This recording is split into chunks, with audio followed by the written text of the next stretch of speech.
Stacey. And I'm Michelle. And welcome to the fourth special episode of Tudoriferous, the biographical podcast that examines lives in the Tudor era. And today, Bernard André. Or André? Or Andrelli. Everybody has different names. We'll just start making them all up. He's French, so he's Bernard André. Ooh, but nice. I'm going to call him Bernard André. Okay, that works for me. Well, in fact, I've called the episode Bernard André and the Mythologizing of the Tudors. Oh, so this is our counter to Polydore Vergil. Yes, because we weren't going to do Bernard André, but I started reading his book and it made me laugh so much I thought we got to do an episode on him. Okay. And I was glad we did Polydore because they are a good counterfoil to each other. Okay. Polydore was quite rational, wasn't he? And he often would wonder, is this likely? Yes. Whereas I got the impression that Bernard André never asked, is this likely? just did it anyway. This is good. There were dragons. Yeah. So it's not a biographical episode because I've pretty much condensed his life into a paragraph, but it's his way of writing history and his book all about Henry VII. So it's sort of a Henry VII biographical episode as seen through the eyes of Bernard André. Okay. Well, having said that, he was blind. Smelled, heard through Bernard. Sorry, Bernard. Oh, that was very insensitive. Who was Bernard André? He was born around 1450 in Toulouse. He earned a doctorate in canon and civil law. He joined the Augustine Friars. So wait, canon and civil law of Paris or civil law of England? I'm assuming since he's in Toulouse, I it would just have been thought it'd be French French. civil law. Okay. But I don't know how much he used it. And I don't know what the similarities are between the different European countries. I don't, because people often studied abroad, didn't they? Yeah. He was very interested in humanist scholarship. He had very poor eyesight and eventually went blind, as I said. Henry Tudor came across him when he was exiled in Brittany, when Henry was exiled in Brittany. And when Henry became king, André greeted him in London by reciting some Latin verse. Yeah, you can sort of imagine him popping up saying, "Oh, remember me?" And Henry thinking, "Oh, God, here we go." I thought I got rid of you. Anyway, by November 1486, he was effectively poet laureate, although the title didn't actually exist by that point. Okay, let's explain what a poet laureate is, because I don't think they still exist. They definitely don't in Canada. No, they do. Yes, we've got, oh God, what's his name? Simon Armitage at the moment. Okay, so what is a poet laureate? It's a poet whose job it is to commemorate anything that happens of interest to the country. So usually royal stuff. Which is odd. I mean, it's odd that we've just got a poet. I mean, we seem to have a poet and an astronomer and that's it. I mean, you don't have the royal potter or, royal knitter or anything. Be amazing. Could you imagine how much money you'd get if you were the Potter laureate? Oh, everything in like royal purple and blue. So pretty. In the late 1490s, André was receiving a pension, including other gifts from the king. And in 1496, he became Prince Arthur's tutor. He stopped being Arthur's tutor and started writing his history in 1500. So this is before Polydore Vergil arrived, because he doesn't arrive till 1502. He didn't stop being his tutor because of anything bad that he'd done. It was just that King and Prince Arthur had decided to suspend Arthur's studies as Princess Catherine was due to arrive the following year. Right. I think he thought he's probably a bit too grown up now. Oh, he's going to get married and everything. He didn't need to. You're never too old to learn. No. As a recompense for losing the tutor job, André was named Royal Historiographer and told to write a biography of Henry. He spent 2 years writing this book, and he abandoned it when Arthur died in 1502. Does this book still exist? Yes, in penguin form. How did I not find it when we were searching for books for Henry VII? He must have come back to it at a later date, as Arthur's death is actually mentioned, but he doesn't seem to have done much else to it. And it is obviously a work in progress, as there are some gaps in the text. I mean, actual physical gaps. There were bits of white in the text. I'll fill that in later. Well, it's as if he thought, oh, I'll fill that in, and then just never got round to it. Never got back to it. Yeah, those gaps have been there for over 500 years. Yes. I know, and I thought I was a procrastinator, but there we go. The main theme of the book is the legitimacy of Henry's position, partly through lineage and partly because he removed a cruel tyrant from the throne. Richard III. Yes. Okay. Yeah. It doesn't matter that Henry's genealogical claim to the throne is a bit ropey. He won in battle, and therefore God was on his side, which is what made the pretenders so dangerous. Because what if they won in battle? Yeah, exactly. Then all of a sudden they're legitimate. The fact that Henry VI had sanctioned Henry VII's legitimacy when he met him as a child, in André's words, he will have all thing under his power, is what Henry VI was meant to have said. This was vital to the Tudor mythologizing. I wonder if he actually said that. I was wondering whether André was the only historian to mention this event. Did Polydore mention it? No. It is mentioned in the Margaret Beaufort, every biography from Margaret Beaufort, but none of them are saying he said this. It's all he is supposed to have said. Yeah, I wonder if it all came through André, and if that's the case, then I wouldn't bank on it, frankly. Didn't happen. Henry VI was already the subject of a myth himself. He was the Holy King by this point, rather than the mad, ineffectual one, which unfortunately was what he was. So any link with him was beneficial to include in the history. And André traces Henry's ancestry back, Henry VII's ancestry back to Cadwallader, calling Henry Cadwallader's legitimate successor. So as the Prince of Wales. Yeah, the time between the two men was merely the period in which the Kingdom of Britain was interrupted by the ferocity of the English. So you've got your Welsh king, and then there was the bit in the middle, and we're back with the Welsh king again. But I don't know why André should have been so keen on the Welsh king, because obviously he was French. So Cadwallader was the king of the Britons, which is Welsh, in the 7th century. Although not much is known about his reign, except there were 2 bouts of plague, and the second one carried him off. He was given mythical status by Geoffrey of Monmouth, who was about as rigorous a historian as Bernard André was. Oh, man. Yeah. So who was Henry related to? Cadwallader or John of Gaunt? I mean, the latter could be said to be his genealogical link, while the first was his political one. André was quite happy to use both lineages. You could have. I mean, isn't it like, say, go back 12 generations and you're related to everybody? True. Except that Cadwallader might have well have been mythical. Oh, okay. I take that back. Well, lots of people did that, didn't they? Caesar was related to Venus. Oh, yeah. Who was the...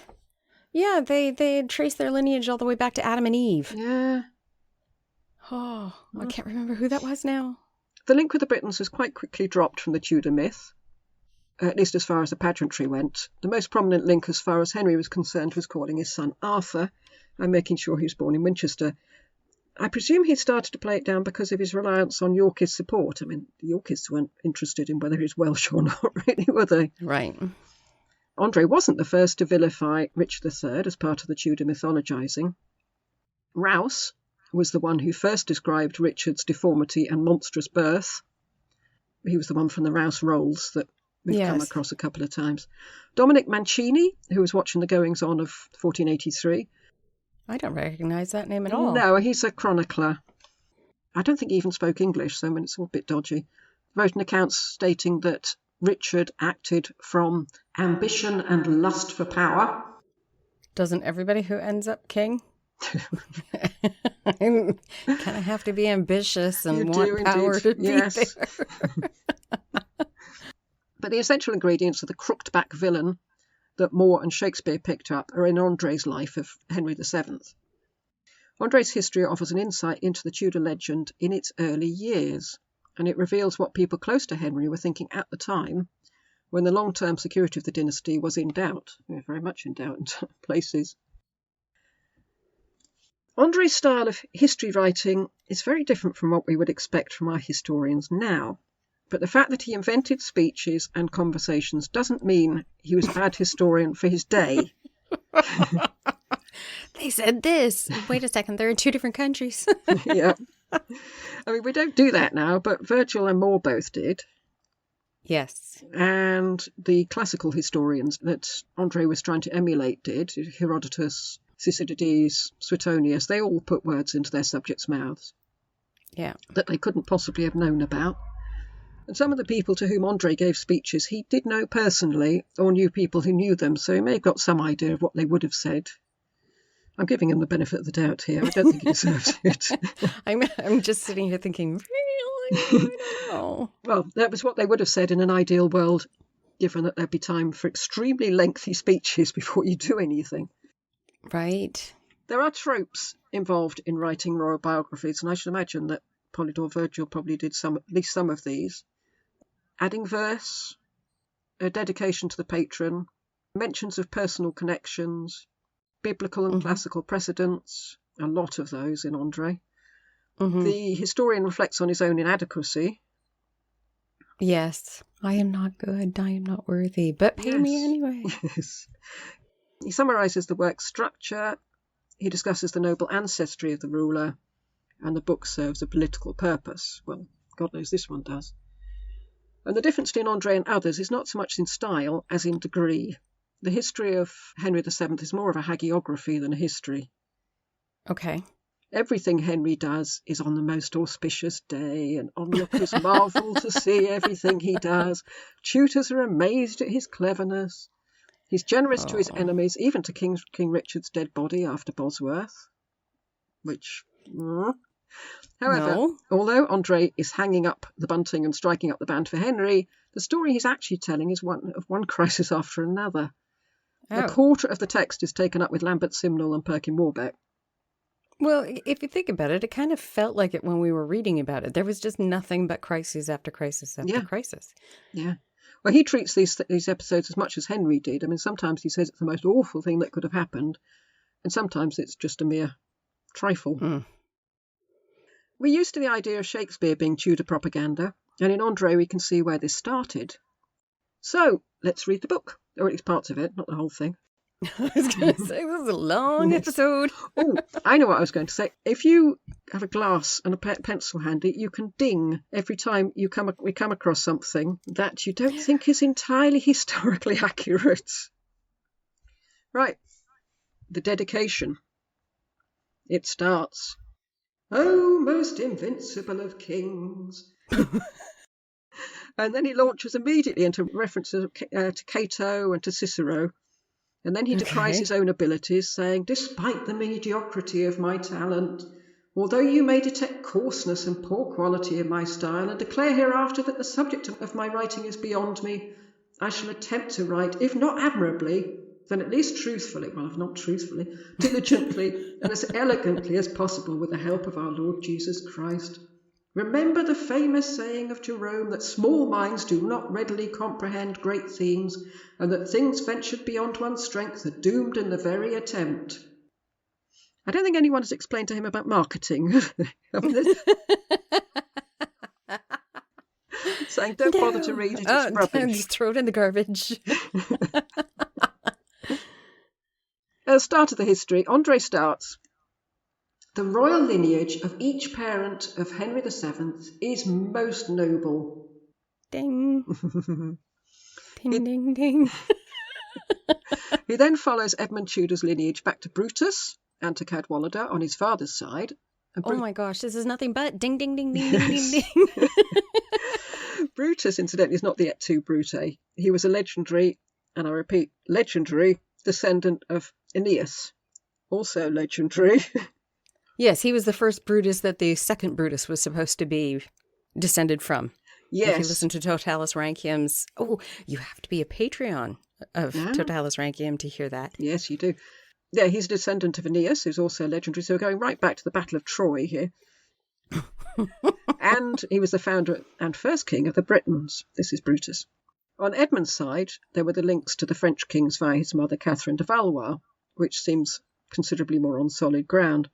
Yes. In fact, André says Henry excelled all Christian princes of former ages and his own time through the antiquity and eminence of his nobility. Ding. That's not what people thought at the time. No, or now. No. André's interest in the lineage is very much right at the beginning with the first kings of Britain. And then suddenly we're whooshed through time and space to the many wars, disastrous losses and massacres of Richard III. So he wasn't particularly... As a historian, he seems to have very little interest in history. Yeah, I don't remember massacres and many wars for Richard III. He didn't really have time to do that. It says it here. It says it in the book. André says quite categorically that Richard murdered his brother Edward IV's two sons. You know, he doesn't tie himself up in knots about it like I did. Yeah, it's hard. You know what? I think there's a difference there. Back then, you had to prove your innocence. Now, you are innocent till proven guilty. So we have that in us. We don't want to say it because we don't have the proof. Whereas he's like, nope, you are the murderer. Now you have to prove that you're not. Yes. Yeah. Possibly by holding a very hot bit of metal or something. Yeah. Death. Oh, no. Judgment by cake. I want that one. Have you heard of that? No. One of the judgments was you had to eat a cake without choking. That is one that the judge could do. Was that for fairly minor crimes, I'm assuming? Not really. It was just another option. Horrible Histories talks about it. They're a funny lot, aren't they? I know. If you don't choke, then God says you're innocent. I'm pretty good at eating cake. Yeah, but if you're really nervous... Oh, yeah. Yeah, possibly. Somebody apparently did die by the trial by cake. I know. They just get weirder and weirder, these Tudors, don't they? For those of you who can't see, you should have saw Lucy's face. After Richard, Henry liberated the land by divine and human right. He quickly overcame and slaughtered Richard, as he deserved, and drove his tyranny from the island. After the death of Richard, which pleased the whole kingdom, he began his reign in 1485. Oh, pleased the whole kingdom, did it? Well, he got the date right. Henry, André then writes, was born on the most auspicious day of St. Agnes. He was born at Pembroke Castle, a heavily fortified castle situated there in southern Wales on an expanse that sloped down to the sea, which shows very clearly that his birthday was an auspicious and a happy one because of the natural qualities of the site. What? It was not happy or auspicious. Poor Margaret and him almost died, for one. No, and it does seem odd to say it's auspicious because the ground slopes towards the sea. I mean, ground quite often does that, doesn't it? Yes. And also, Pembroke is in mid-Wales, not southern Wales. And if the land was sloping anywhere, it would be down to the Pembroke River. So I don't know if that's as auspicious as sloping into the sea. He rarely bothers to look things up, I have to say. As for his education, as is customary with infant princes, Henry's place of education in Wales varied according to the weather's effect on the body, such that with the changing seasons of the year, time was spent in various places to protect his health. No, it wasn't. For a start, Henry wasn't an infant prince. No, he was not. And anyway, does that sound very, very likely? He was a prisoner of Lord Herbert, and although he seems to have been treated well enough, it seems unlikely he was wheeled from place to place for the good of his health. No, if anything, they would have just been, okay, this one, the jacks stink, it's time to move so they can be cleaned out. Yes. And then there's a gap in the narrative here, as if André was intending to ask Henry about his schooling, but never quite got around to it. But fortunately, Henry was endowed with such sharp mental powers and such great natural vigour and comprehension that even as a young boy he learned everything pertaining to religious instruction rapidly and thoroughly with very little effort from his teachers. So, really, you think, well, imagine what it would have been like if his teachers had actually done their job, just sort of sitting there. And not only the highest disposition for virtue shone forth in the boy, but he also had great beauty. You know, there is a YouTube artist. Oh, who is he? Or she. Hold on, let me see if I can find them. They take paintings of Tudors, and it's called like Real Faces.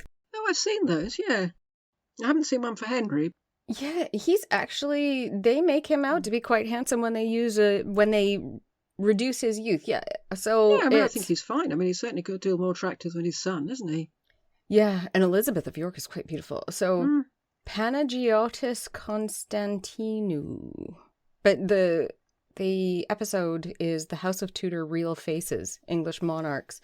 And he does all of them. And really, it's quite an attractive family, if that's any accurate portrayal of their faces. Yeah, I mean, I thought the Great Beauty was probably the most likely of it all, really. Yeah. Well, due to the political situation, which André describes as an evil spirit, Margaret Beaufort had to decide whether to send her son abroad. She wrote to Jasper saying, "I was hoping, my beloved brother, that heaven might show me what to do in these difficult days, but everyone knows quite well that women are weak, imprudent and unstable. What? I therefore earnestly beseech your lordship, whom I have always esteemed as a brother, that if I fail to grasp something shrewdly in this affair, you direct your kind attention to it." Seriously? I mean, maybe André had access to the letter. I mean, he was quite close to the king, and presumably to his mum. And Queen Elizabeth described herself as a weak and feeble woman. But does that sound like Margaret to you? No, it doesn't. But admittedly, we don't have any of her letters. So she may have been writing in the same style as everybody does. But if you go with the Paston letters, back to those, none of them start saying that kind of thing. Maybe it's part of this thing of putting yourself down. Possibly. She goes on to say, "If my son were to remain here with you, I do not know how much I might help him, especially since my lord and husband would not dare resist with his might." And I thought to start with that André was taking a sideswipe at Sir Thomas Stanley, but I couldn't quite work out why, because he's much more complimentary about him later in the book.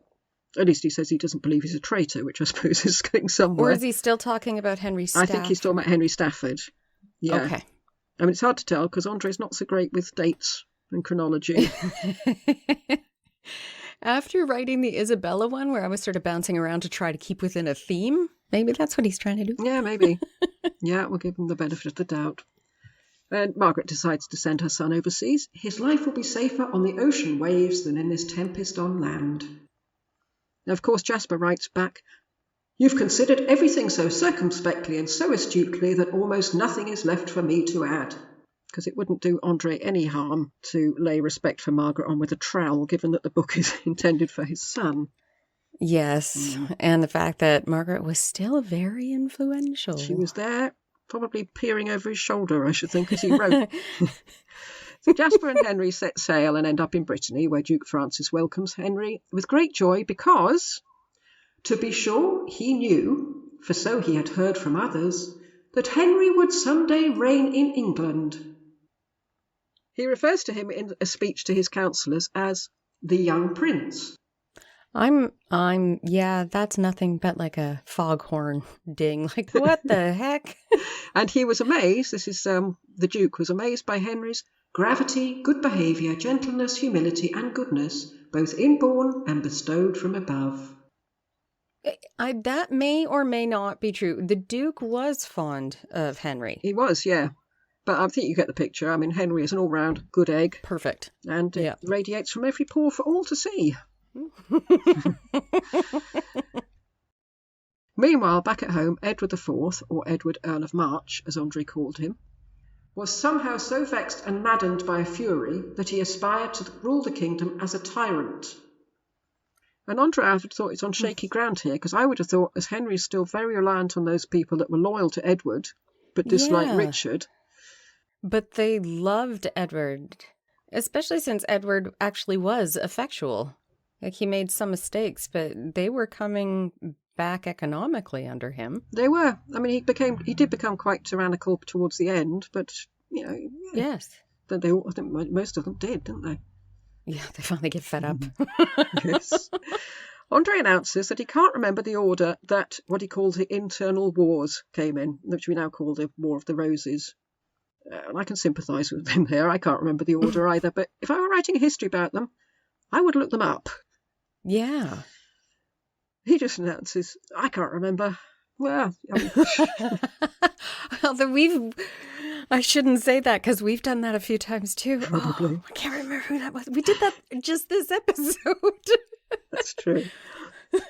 Sorry, Bernard, I take that back.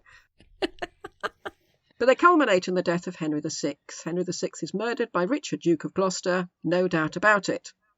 For bloody crimes pleased Richard through and through. André then says, I cannot check the tears when I rehearse in my innermost mind the savage, fierce and cruel acts visited upon that man. I might be allowed then to pause a moment in my enterprise, to cry out with great proof of sorrow. Oh. I mean, can you imagine Dan Snow asking to stop mid-narrative to go off and have a good cry?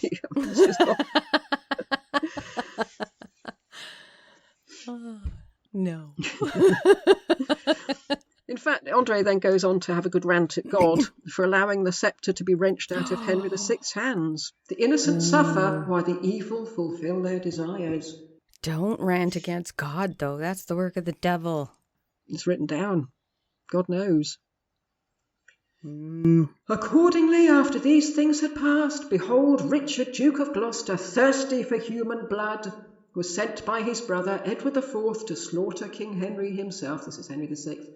He drew near him and here it stops. What? I don't know why. I can't think of the phrase, and I really don't want to have to redo this piece of paper, so I'm just going to pause. I'll come back to it later. Edward IV was frightened by certain omens that Henry VII would succeed him, and that's why he kept trying to call him over from Brittany.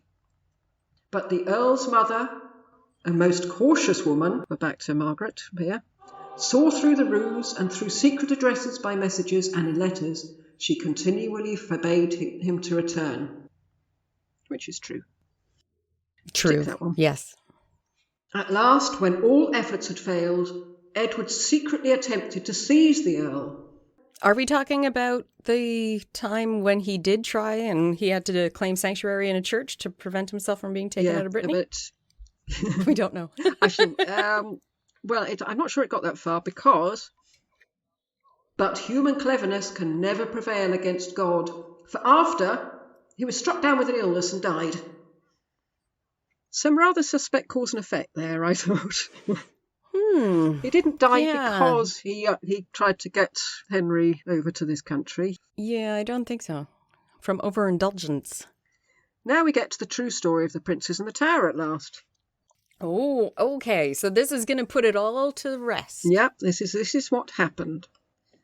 After the tyrant, that's Richard obviously, safe in his London stronghold, slew the lords he knew were faithful to his brother, he ordered that his unprotected nephews secretly be dispatched by the sword. So there you go, that's what happened. So not smothered. Nope, sword. Sensing that the Duke of Brittany was colluding with Richard III, Henry legged it to France, where Charles VIII was very taken by Henry's graceful and distinguished countenance. Rather than just thinking, yippee, I can get political mileage out of this bloke, he was just completely besotted by him, as was everybody. Then there's another gap in André's narrative, and suddenly we're on the beach in France about to invade England. That was another time you've probably thought, I'll pop in and have a word with Henry at some point, and just forgot. Hello. Before leaving, Henry stops for a very lengthy prayer, in which he talks of Richard. You see that the tyrant has defiled everything with blood. He butchered the Duke of Buckingham, once dearest to him, and many other innocent people, even heroes of the kingdom, and he murdered his own nephews. See, people are always saying that Henry never stated that Richard had killed his nephews, but André has put the words into his mouth. Yes. So assuming that Henry... Did Henry ever see this? That's what I'm saying. Assuming that Henry did read it, you'd have thought he'd have vetoed any part he didn't agree with. Yes. So, I don't know, I found that quite interesting. I don't know quite what to make of that. Yeah. André's a great one for saying, it would be tedious to recount, and then recounting it anyway. And here he says, "It would be tedious to recount how many leaders, kings, emperors, and large armies were overcome by small bands united together. Besides Xerxes, Darius, Croesus, and many other kings, so too Spartan, Theban, Athenian, Carthaginian, and Roman leaders were defeated by small armies. Victory comes not from the number of warriors, but from the hand of God." Oh, yeah. So I wonder if Henry was thinking the same thing when news of Perkin was brought to him. Yeah. And John de la Pole. And Edmund de la Pole. Spoiler. Henry's pretty lengthy speech prior to boarding the ship ends with, "This occasion, though, does not call for long speeches." Oh, good. And then John de Vere starts up and gives an equally long speech. Oh, goodness. It's just like, the tide will have turned by the time they get going. André is evidently not much interested in their march through Wales, as suddenly we're at the Battle of Bosworth, where André explains that John de Vere was in the vanguard, and then there's another break in the narrative as if André's not at all sure about the battle formation, and he'll come back to it, but never does.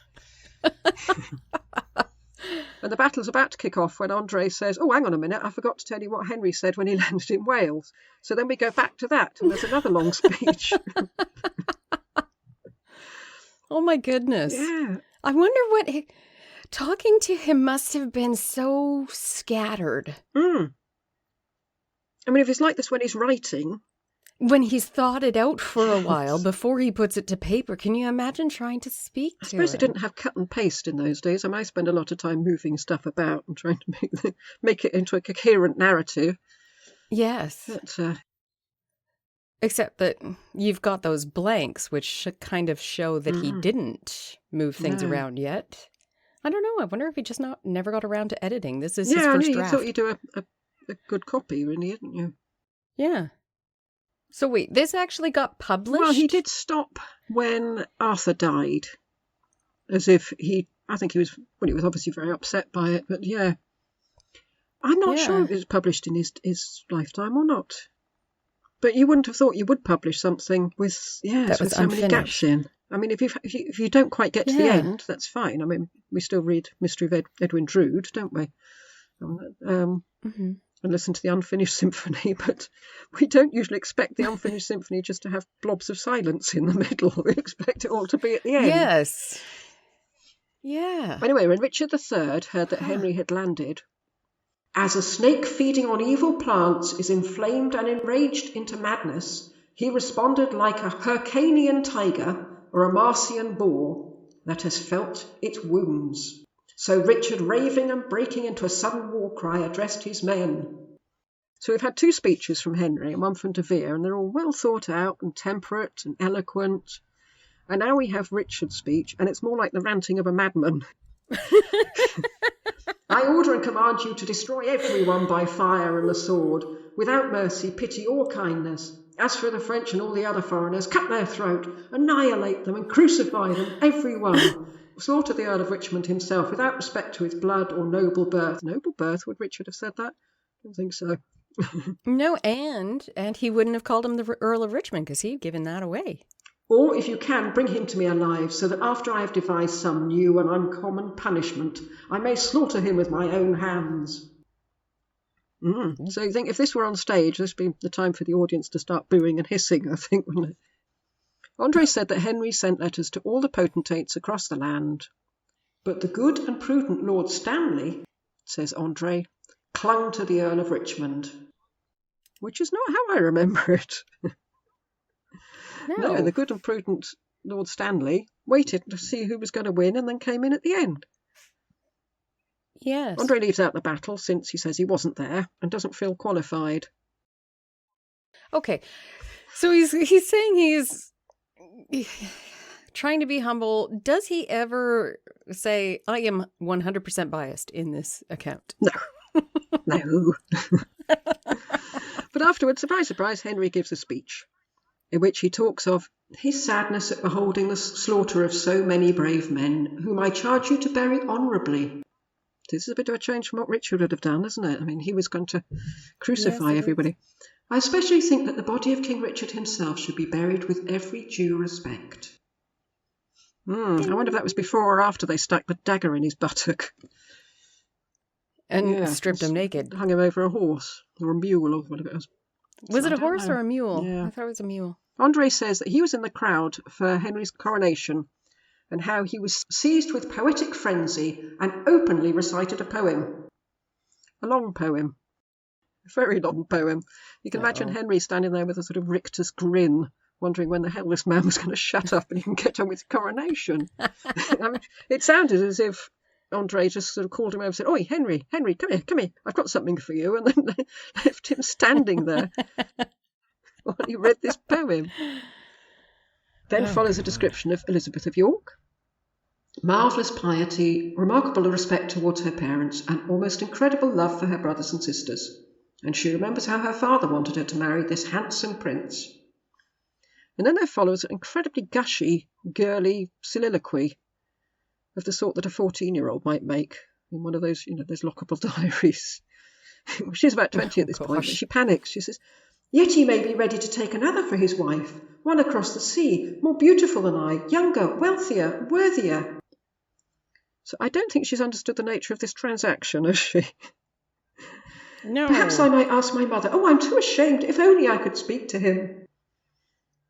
But I'm trying to think of which one of the Henry VII books we read where there was some discussion instead of him taking a French princess. Like, when he did not marry her right away, there was discussion of perhaps marrying a French princess to make an alliance with the French. I don't remember that. Yeah. Oh, we're as bad as him, aren't we? Don't remember. I tell you what, we'll leave a gap here. Anyway, she needn't have worried, as after the prince had come to know her purity, faith and goodness, God inclined his heart to love the girl. So maybe it's André who doesn't understand the nature of the transaction. They were married and there was singing and dancing right across the land. I wonder if people actually were happy. I would have thought it's what everyone seemed to want, isn't it?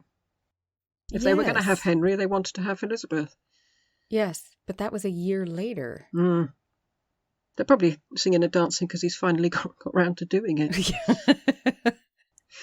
Oh my gosh, he upheld a promise. Yes. A while later, a new prince was born, blessed with such great charm, grace and goodness. And Arthur's birth and baptism took place on auspicious days, of course. Of course. When the bright constellation of Arcturus arose. And André says, "I wrote a poem of 100 verses.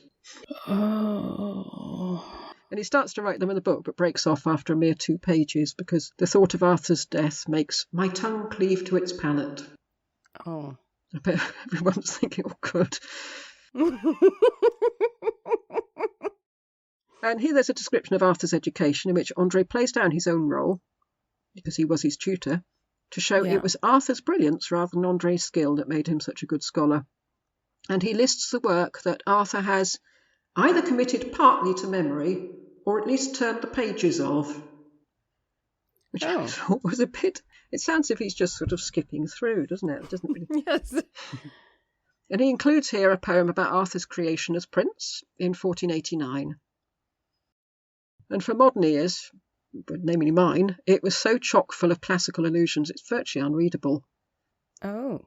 I mean, I know a fair bit about the classics, but I just thought, oh, for goodness sake, get on with it. I mean, there's so many, he's just like this, and he's just like him, and it was too much. I mean, he was very well thought of in his day, though, André, as a poet. Yeah. I don't know. I just think it would have been nice if... I know the style then was to be flowery with all these references, but in some cases you feel like you don't actually get the story because they're too busy trying to compare it to something else. Yeah. And he does so many that by the time you get to the end of them, you've forgotten what he was trying to tell you in the first place. Oh, my Lord. This poem starts off, "O race of Arthur, issue of blessed ancestors, O pride and most admirable glory of our kingdom." So you're quite relieved not to have to read the rest. Really. Yes. André then recounts a visit by the papal envoy who arrived weighed down with a sword, gold, gems and a decorated cup. And this shows that Henry's reign had papal endorsement. That's what he's trying to push here. And needless to say, Pope Innocent had many great things to say of Henry. Then a whole load of ambassadors turn up and express their happiness at Henry's victory. But I should imagine that would be standard ambassadorial procedure. I'm not going to turn up and say, we wanted the other bloke, are they? Yeah, because you're there to make a new treaty. You can't do that if you've just offended the person. No. Then we hear about the murder by the mob of the Earl of Northumberland, but that just seems to be an excuse for André to trot out yet more of his poems. Side note for Innocent, though, didn't Henry get his permission before he even went?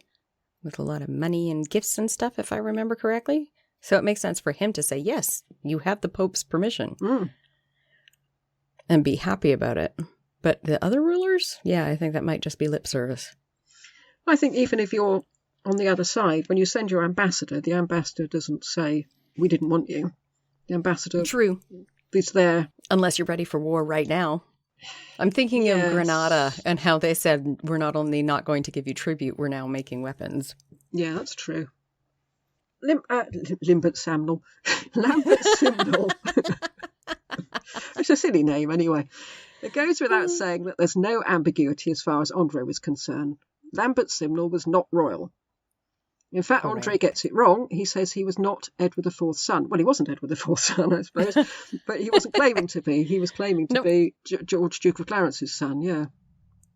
So he even gets that wrong. I mean, that's basic stuff. André says that Henry sent messages over to find out all they could about the boy. And then he says, at last, was sent across, who claimed that he would easily recognise him if he were who he claimed to be. But the boy had already been tutored with evil cunning by persons who were familiar with the days of Edward. To make a long story short, through deceptive tutelage of his advisers, he was finally accepted as Edward's son by many prudent men. And so strong was this belief that many did not hesitate to die for them. Now it says, at last, and then there's a gap, and it says, was sent across. And then he tells us what he found out, but he obviously doesn't know who this person is. Who this person was. I've made it up. I just have to find somebody who actually went. You know, we're making fun of him getting Edward and George mixed up, but in one of the Patreon episodes for Isabella, I kept talking about Alfred, and it was actually Manuel of Portugal. Yeah, but yeah, I know I constantly get the names of the kings muddled up, as you know, because you have to keep pointing it out to me. But when I'm writing it down, I don't. Yeah. You know, I have time to think about it. But, I mean, not to know who Simnel's meant to be, it's quite unforgivable, really. Yeah. But then he says rather endearingly, watch what follows. Ooh. And here we really get to know who's the baddie of the story as far as André is concerned, and it's someone we've met before. So great the blindness, not to mention pride and wickedness, that the Earl of Lincoln readily believed the same story. And since Lady Margaret, widow of the famous Charles, Duke of Burgundy and sister of Edward, was the ringleader of Edward's family, she summoned him by letter.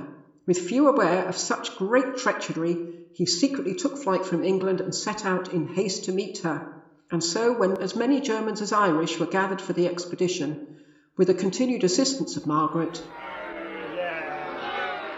they quickly crossed over into England and landed on the northern coast. So he has got a real downer on Margaret. Yes. The king, as we come to expect, makes a speech in which he refers to Margaret as a trifling and shameless woman, who incidentally knows perfectly well that her family were destroyed by her brother Richard. So Margaret also apparently believes that Richard killed the princess in the tower. Oh, it's going to be interesting seeing what kind of information we get from her. I'm looking forward to her because I've met her in a sort of staccato way in that she pops up. Same. I'd like to fill in know what happens in between. And you kind of picture her with her little slippers stamping her feet. I'll give you trifling and shameless woman. It did occur to me that Margaret's role in both Simnel and Warbeck's uprising may have stemmed from a complete inability to take in that her brother had killed the nephews. Possibly. Yeah. It was a theory we didn't look into in the Perkin episode, but because there were so many others. Yeah. But maybe she couldn't just bring herself to believe it. Yeah. Since now we know that that's actually what happened. Yeah, trying to admit that your brother killed your nephews might be a little rough.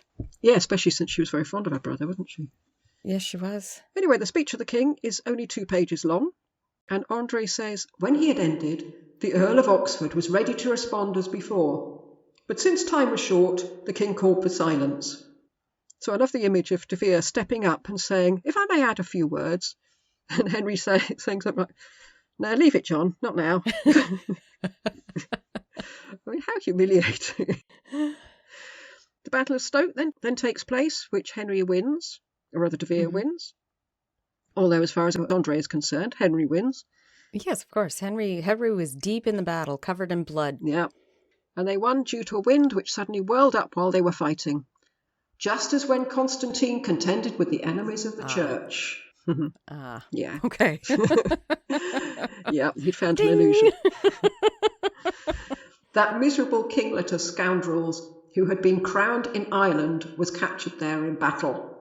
When asked what audacity had possessed him to dare to commit such a crime, he admitted that infinite persons of his own rank had coerced him.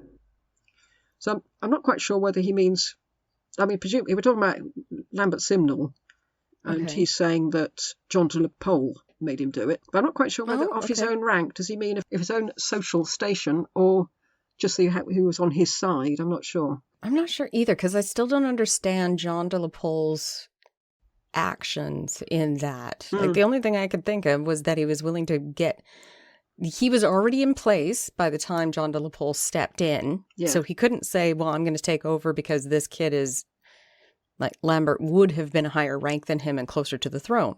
Well, he was king. Yeah. He was actually crowned, wasn't he? So yes, and he could have had an accident later. I think that was on the cards, wasn't it?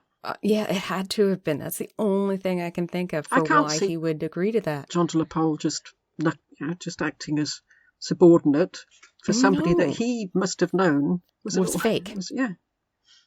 Then questioned about his family and status of his parents, he, Lambert Simnel, confessed that they were thoroughly mean individuals, every one. Is that what you say about your parents? My parents are thoroughly mean individuals. With low occupations. In fact, André says, they are not worthy to be included in this history. Full stop. Possibly an organ mender, if I remember. Yeah, that's right. The Earl of Lincoln was slain, and the king lost only a few of his men in battle. That's always the case, isn't it? Yes. I think from what we've heard, I mean, the number of the poor Irish that were killed, the numbers were hugely slanted towards them, wasn't it? André then goes on at length about how other poets might talk of the Phrygian destruction, the chariots of Thessaly, Priam, Hector, Scipio, etc., etc., etc. He goes on. That sounds like such a tedious book to read. Ending, I sing the triumphs of Henry VII, the divine prince. And so he's saying Henry's up there with all those classical types, which is quite something for a humanist to admit. And he goes on, for the prince generously loves my little verses. Of course he does. Yes, he does. Since they're all about how wonderful Henry is. A French legation arrives and sues for peace. But Henry wasn't happy with the terms, which infuriated the ambassador, Gagon, to such an extent that he wrote a poem about it. Oh, gosh. What is with him and his poetry? Then there was, well, notice Gagon. It's not Gauguin, it's Gaga, I think it is.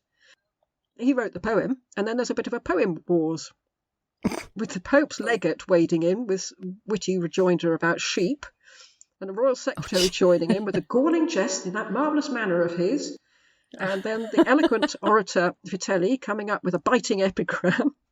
And André goes into this in huge detail. So I got the impression he was far more at home with poem wars than he was in real wars, which he had no interest in whatsoever. Wow. What is that? It still happens in an area of France where it is spoken word poetry battles. I don't know. I was thinking sort of rap battle type. Yeah, these are the original rap battles, and they go back to Eleanor of Aquitaine's time. Sort of troubadour type thing. Troubadour? Yeah. Yeah. Something like that. Well, André loves it. He's right in there. The French ambassador, Gaga, who had kicked all this off, went off in a rage, and Henry said that they must prepare for war, which is a big leap. Yes. And I can't help thinking that these poems have sort of exacerbated the situation quite a lot. Because it seemed all right, and then suddenly there were poems, and now we're ready for war.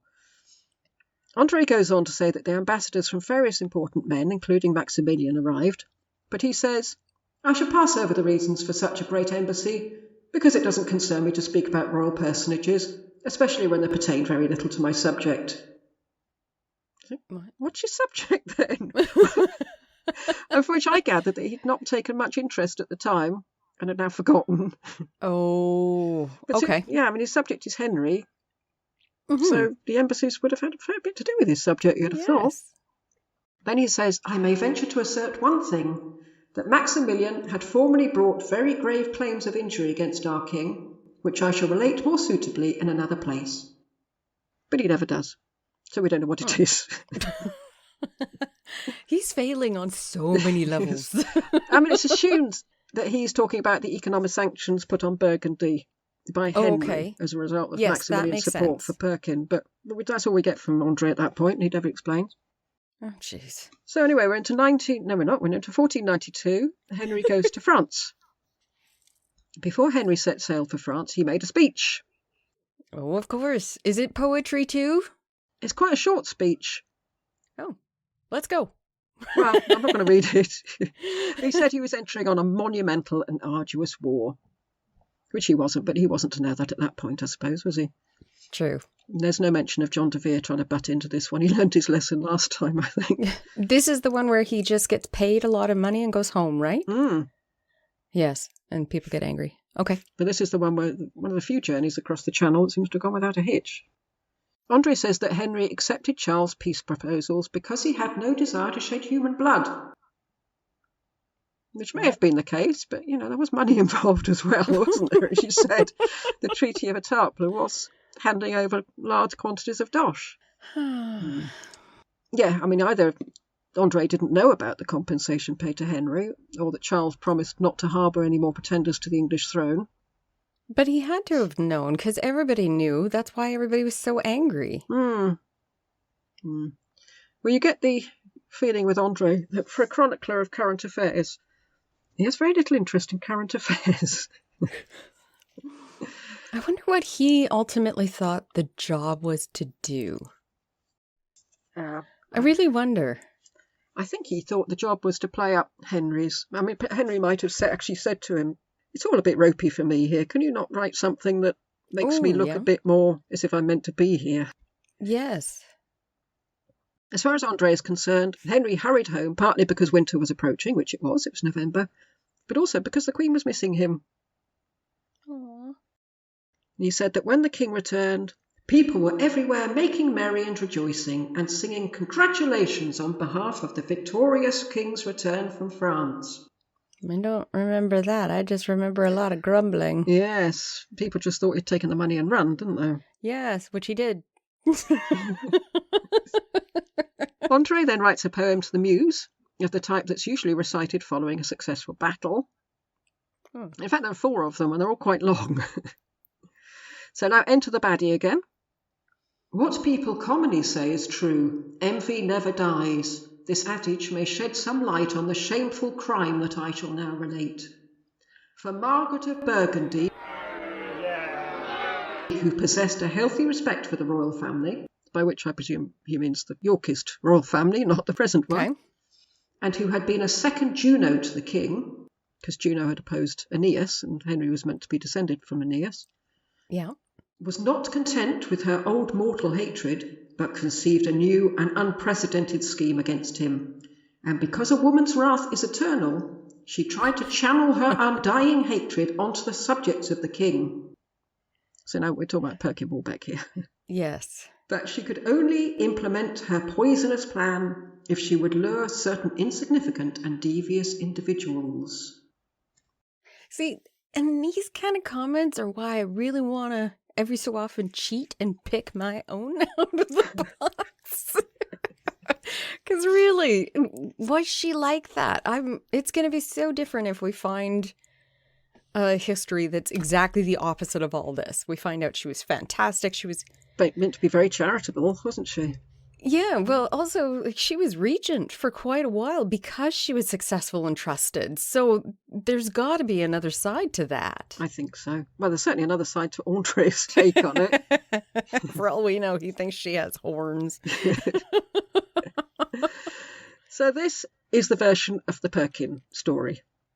So it's a pity I didn't read this at the beginning, because then I'd have known I wouldn't have to bother with any of the others.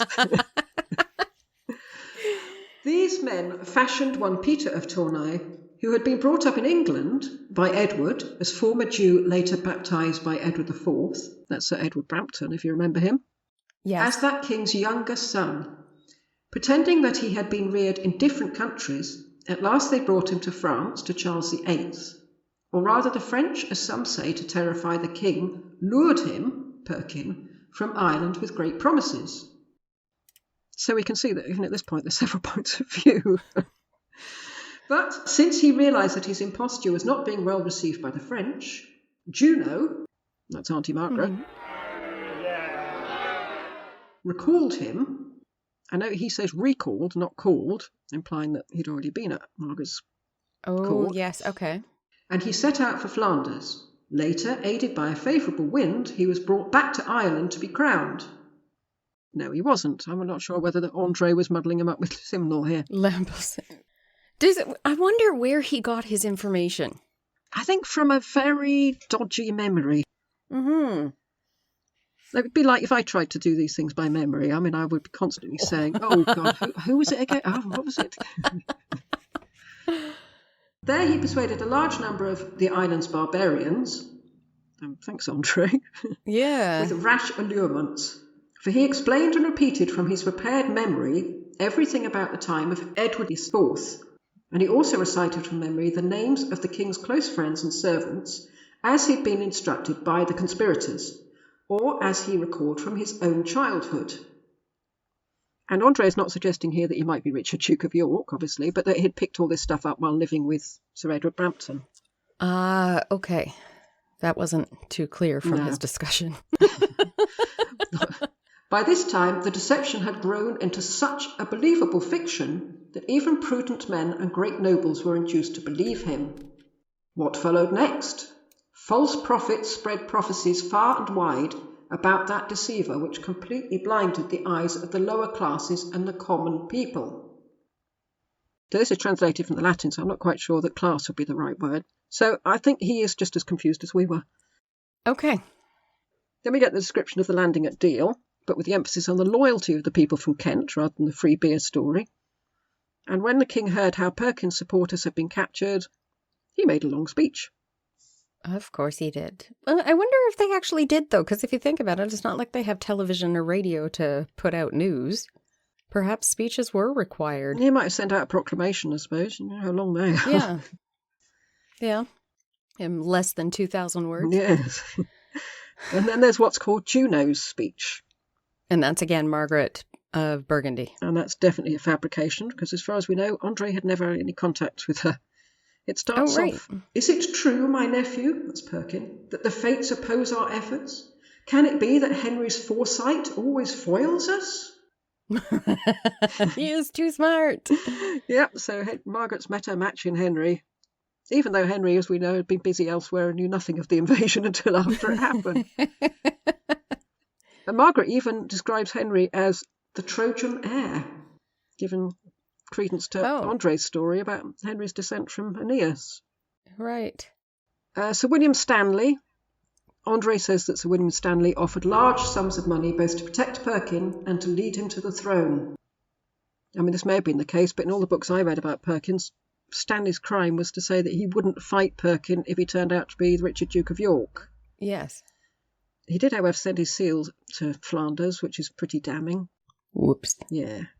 André was quick to add a proviso to his condemnation of William Stanley. But even though he was descended from the famous Stanley line, his fault should not be laid to the blame of other distinguished men of his rank. For as the Apostle says, the potter fashioned some vessels to honour and some to dishonour out of the same lump. In other words, Henry's father-in-law, Thomas Stanley, is in no way to blame what his brother got up to. Ah, okay, that makes sense. We don't know yet because we've not done him, but... Nope. Incidentally, André says that Sir Robert Clifford defected from the king and fled to Flanders. Oh, I can never say that. Fled to Flanders. It seems to crop up so often as well, doesn't it? And he was the one who may have been spying for the king from the very start, but André obviously doesn't hold with that theory, or it hasn't occurred to him. André whizzes through Perkin's time in Ireland and Scotland, although he does say that Perkin got married, although André says he can't remember her name. Oh, no. Yeah, she says that. I can't remember what her name was. Poor Lady Gordon. He doesn't even put a gap to fill in later. He just says, I can't remember. 1497, Perkin invades Cornwall. André says, when our most serene king heard of that worthless fellow's arrival, well, look, he said with a smile, we're being attacked by that prince of rascals. André says that Henry sent troops, not to fight against the scoundrel, but to protect the fatherland and the people from disasters. Why is it now the fatherland? I don't know. It's dodgy. I don't like the word fatherland. We only don't like it because that's what Nazis called Germany, and everybody else uses motherland, I think. Mother Russia. Yeah, I always think Russia for motherland. Yeah, I don't think we haven't got one. No, yours a nanny. I remember Alan Bennett saying that when Margaret Thatcher started using the phrase this land rather than this country, he said at that point, I knew she'd gone mad. Oh, wow. André goes on to say that he can't remember anything else about the invasion. I mean, why would he? He's only the court chronicler. Yeah. The dissolute scoundrel despaired of his situation and saw that he could neither withstand our king nor escape his clutches. Overcome with a feeble heart and womanish fears and destitute of courage, he made a speech. I kind of feel like he nailed that one on the head, though, because Perkin does come across that way. Maybe. I mean, it's so hard to tell, isn't it? Yeah, well, I mean, he managed to tick off everybody and never actually go to battle and had to run away from his own side. He ran away from his own side at least 3 times, didn't he? Yeah, so he was scaredy cat. He just kept running. But we don't know how much he wanted to be there in the first place, do we? Anyway, let's not get into Perkin again. So this is Perkin's speech to his Cornish troops, or part of it. You see that the virtue and favour of King Henry, most victorious of kings, have so united the will of God that all our strength is utterly useless and trifling and crippled and wasted against his. And Perkin goes on to say, to speak truthfully, although I postponed your stipend until today, the fact is I've got nothing left, not even a farthing. Which is true. Then he says, in truth, I'm not the son of England. Which, as far as I know, he never told his troops that. No.